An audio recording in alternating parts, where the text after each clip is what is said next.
안녕하세요. 오만과 편견 시청자 여러분. 오늘도 저희 채널에 오신 것을 환영합니다. 안녕하세요. 네, 저는 전총. 저는 연변입니다. 네, 여러분. 이제 날씨가 많이 더워지고 있어요. 이제 봄은 짧고 이제 여름이 시작되고 있는 것 같습니다. 여러분들은 이 여름을 어떻게 준비하고 계신지 모르겠어요. 건강한 여름을 준비하시길 바라면서 저희 오늘 이야기 시작해 볼게요. 저희가 지난번에 이제 36주 낙태 브이로그 이야기 하면서 정말 할 얘기 너무 많은데 짧게 마무리할 수밖에 없어서 좀 아쉬웠는데요. 오늘은 이 부분에 대해서 얘기하고 싶어요. 뭐냐면 그 사건에서 언론에서 중요하게 다루지 않는 부분이 있더라고요. 뭐냐면 그 사건의 아이 아빠, 그죠? 아이 아빠. 이 아이 아빠는 그 어떤 처벌도 받지 않았어요. 그죠? 그리고 분명히 아이를 혼자 낳는 게 아니잖아요. 그럼에도 불구하고 이 사람은 그 사건에서 쏙 빠져 있는 느낌인 거예요. 저희는 이 부분에 대해서 좀 이야기를 하고 싶어요. 이제 언론에 나온 걸 보면 이 남성분이 여성분과 상당한 나이 차이가 있었고, 네, 50대와 가정이 20대죠. 있는지도 잘 모르겠는데, 네. 그 남성분이 비용을 지급했고, 그 비용을 가지고 여성이 수술을 하게 됐다라는 네네. 내용까지를 제가 언론에서 확인을 네네, 했는데, 맞아요. 이 남성분은 기소가 안 되었습니다. 그러니까요. 이게 저희가 이게 약간 어떤 면에서는 많은 여성분들은 왜 여성만 책임을 지게 이 법들이 왜 그렇게 구조가 왜 그렇게 되어 있어? 이 그 구조가 낙태법. 잘못되어 있는 거 아니야? 그쵸? 예. 폐지를 주장하시는 많은 분들이 왜 여자만 처벌받아? 이렇게 말씀하실 때 제가 여러 차례 말씀드렸지만 원래 구조상으로는 남성이 방조 또는 교사로 처벌을 받게 되어 있습니다. 네네. 근데 여성도 처벌을 잘 안 받게 되니까 남성까지는 아예 검토를 안 했던 거죠. 네네. 맞아요. 우리가 원래 이제 화양 평준화라고 하는데 남성이 처벌을 안 받으니까 여성을 처벌을 안 하는 것. 우리 지난주에 말씀드렸던 그 사례에서 보면 여성도 무죄가 되는 것이 당연한 것이냐. 아니면 이 행위에 대한 책임을 인정하면 남성에 대해서도 정당한 책임을 부과하는 것이 옳은 것이냐에 대한 생각을 좀 해보셨으면 좋겠습니다. 한마디로 이제 교통 신호 위반해서 범칙금 떼고 있는데 저 옆 사람 경찰관님 쟤는 왜 지나가요? 그러니까 저도 풀어주세요. 이때 뭐가 맞는 거예요? 지나가는 사람도 다른 경찰이 찾아가서 위반하셨으니까 범칙금을 무세요. 이게 사실은 법질서 준수에 당연히 필요한 행위인데 너는 재수가 없으니까 너는 범칙금 내고 쟤도 다음에 걸리겠지. 이게 아니잖아요. 그렇죠. 분명히 위반했는데 내가 놓치는 사람이 있으니까 너도 무죄야. 지금 이 얘기를 하고 있는 거예요. 사실은 이 문제가 좀 심각하게 생각해 볼 수 있는 게 원래 이제 여성과 그 다음에 이제 병원장 뭐 이런 사람들이 사실은 낙태죄가 우리나라에 지금 기준이 없기 때문에 살인죄로 기소를 당한 거잖아요. 그쵸. 기소가 된 거잖아요. 그렇다 그러면 어떤 면에서 우리가 다시 한번 생각해 보면 이 아이 아빠는 이 여성이 낙태를 하도록 할 수 있도록 병원도 적극적으로 알아봐 주고요. 돈도 대주고요. 이렇게 굉장히 적극적으로 이 살인을 교사를 한 느낌인 거예요. 제가 봤을 때는. 살인 교사 내지 방조가죠. 예, 그렇죠. 왜냐하면 이제 범죄 수익금이라고 할 수 있는 의사들이 번 돈이요.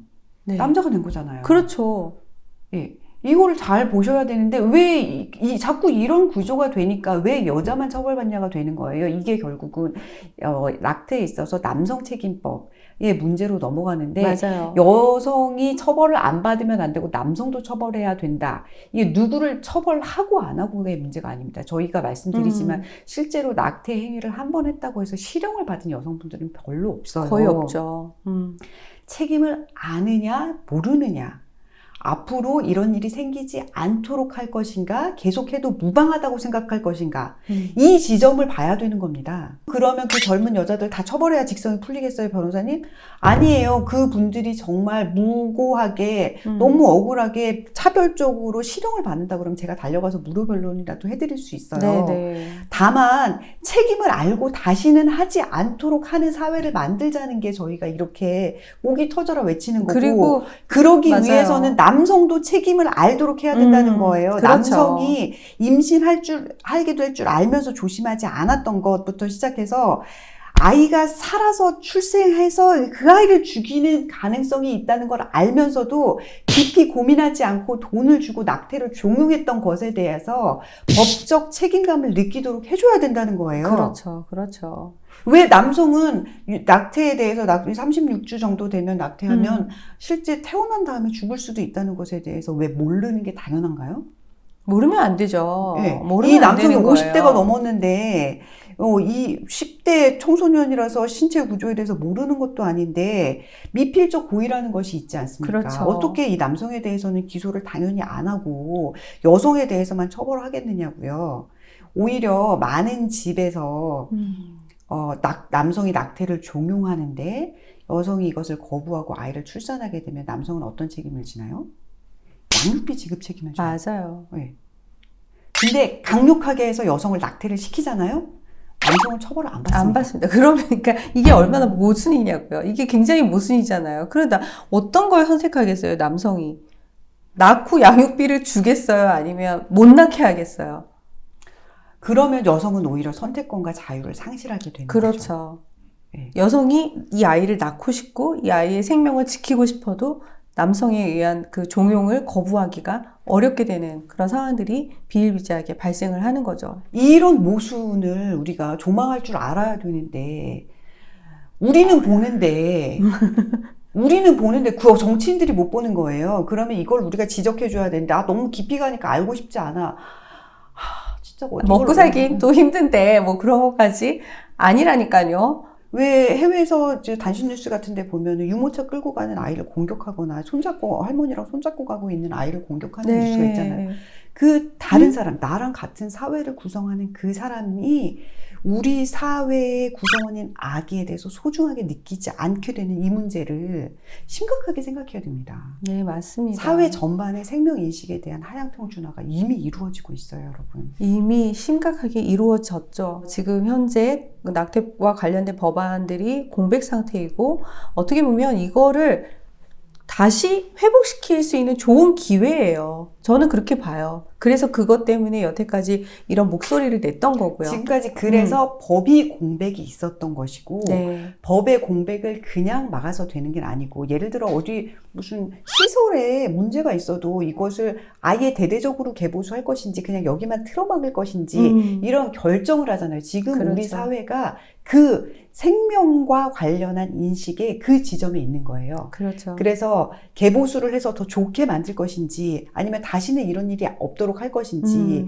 그냥 여기 땜질만 하고 요 위 천장은 다 무슨 물바다가 되더라도 우리 집에만 물이 안 들어오게 하면 된다고 생각하시는지 이런 걸 결정하셔야 될 시점이라는 겁니다. 그렇죠. 이번에 발의된 법안들을 보면 그 내용이 정말 끔찍하거든요. 저는 그렇게 보여요. 왜냐하면 이게 지난번에도 말씀드렸지만 국가가 이 낙태라는 것을 공공의 서비스로 제공할 것이냐 말 것이냐 이것이 결정될 수 있는 법안이고요. 또 하나는 더 심각한 게 저는 의료 윤리와 관련된 부분이라고 생각해요. 지금까지 이제 의료 윤리라는 것은 사실은 행위 자체가 죽어가는 생명, 꺼져가는 생명을 살리고 회복시키는데 이게 의료 행위가 이렇게 이루어지는 것이고 의료 윤리라는 것은 그 생명을 살리는 것에 이렇게 포커스가 맞춰져 있는 거잖아요.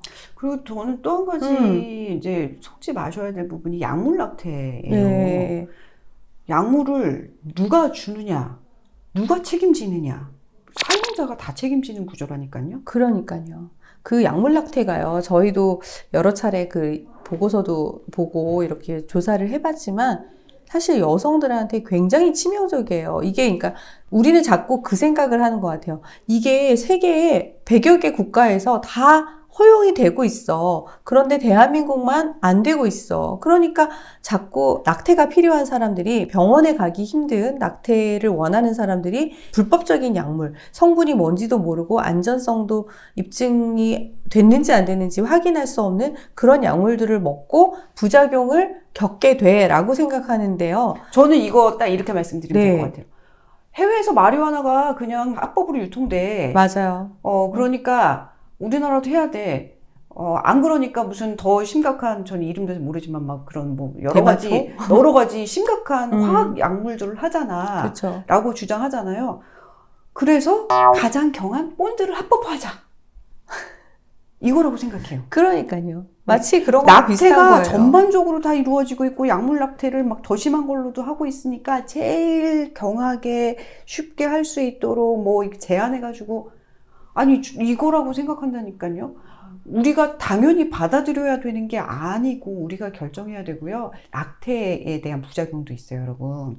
저희가 사실 의료인이 아니라서 그거에 대해서 깊이 얘기를 안 드렸는데 사실 세계적으로 보고되는 의료 보고서에는 낙태 자체가 유방암의 비율을 높인다든지 네. 이런 보고서들도 나오고 있는데 사실은 이게 논쟁을 계속 그걸 정확하게 알 수 있다. 암이 발생하는 요인은 다른 데 있다라든지 또 한 번 낙태를 하면 유산율이 높다든지 이런 보고서들이 있는데 학계에서 공식적으로 인정받지 못하고 있지만 어쨌든 이런 논문들이 계속 나오고 연구 결과도 나오고 있는데 완전히 외면받고 있듯이 낙태 약물에 대해서도 똑같은 부작용이 계속 나오고 있는 거예요. 여성의 일생을 거쳐서 나오는 생길 수밖에 없는 부작용들이. 근데 이것에 대해서는 모두 다 입을 다물고 또 한 가지 우리나라는 의료 접근성이 상당히 좋은 그렇죠. 나라예요. 지금 코로나 이후에 굉장히 좀 어려워지긴 했지만 그런데 해외에서 우리나라 의료 체계를 보면서 부러워하는 게 그거잖아. 니네는 감기 걸렸다고 그날 바로 병원에 간다고? 이거잖아요. 임신을 했다고 그날 바로 가서 병원 가서 임신을 확인받을 수 있어? 이런 나라에서 그렇죠. 여성이 스스로 자기 몸에 대해서 진단하고 책임져야 되는 약물을 합법화하겠다.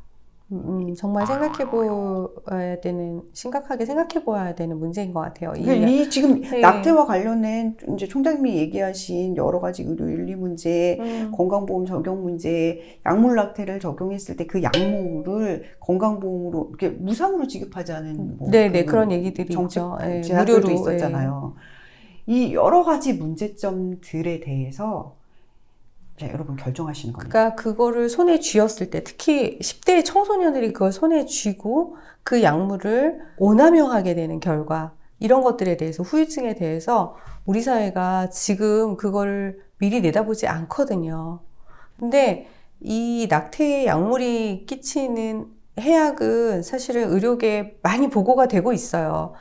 다만 그럼에도 불구하고 내가 이 아이를 낳지 않겠다는 그 의지가 더 강렬하기 때문에 내 몸을 해치는 거를 알면서도 그 약물 낙태를 선택을 하는 거죠. 근데 그거를 굳이 지금 연 변호사님 말씀하신 것처럼 의료 접근성이 굉장히 좋고 어떤 면에서는 그 약물 낙태를 혼자 복용을 하고 그 모든 과정을 스스로 감수해야 되는 그런 이 과정을 당사자만이 오롯이 감당을 하는 것보다 뭐 이런 의료 서비스가 우리가 굉장히 접근성이 좋기 때문에 충분히 활용할 수 있는데 굳이 이 약물 낙태를 도입을 해야 되는가 이런 부분들에 대해서 정말 좀 진지하게 생각을 해봐야 되는 것 같습니다. 이미 뭐 응급 낙태 약물은 지급이 되잖아요. 그렇죠. 간감에 당했다거나 그렇죠. 이런 경우에 그렇죠. 낙태 약물을 원하는 경우에 지급 사후 피임약이 제공이 되고 있는데 맞아요.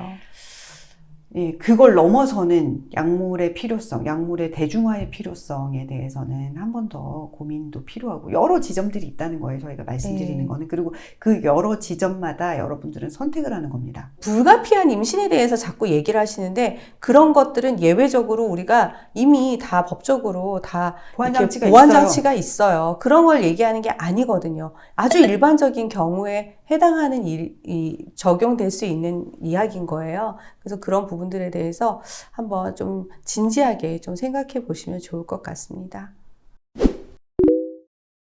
저희가 이 얘기가 사실 정말 눈 가리고 아웅이 너무 많아서 낙태의 주제가 나오면 좀 들을 말씀이 많아서 저희가 흥분해서 말씀드렸는데 네. 여러분들이 그냥 알기 싫어 그냥 맨날 똑같은 얘기 이게 아니고요. 정말 중요한 우리 사회에 우리 자녀들이 살아갈 나라에서 생명을 어떻게 볼 것인가의 문제로 귀결된다는 말씀을 드리면서 여러분들이 좀 깊이 아시고 이 문제에 대해서 많이 고민해 주셨으면 좋겠습니다. 네, 여성이 스스로를 더 소중히 여기고 보호하는 일입니다. 네, 지금까지 오만과 편견 시청해 주신 여러분 감사합니다. 감사합니다.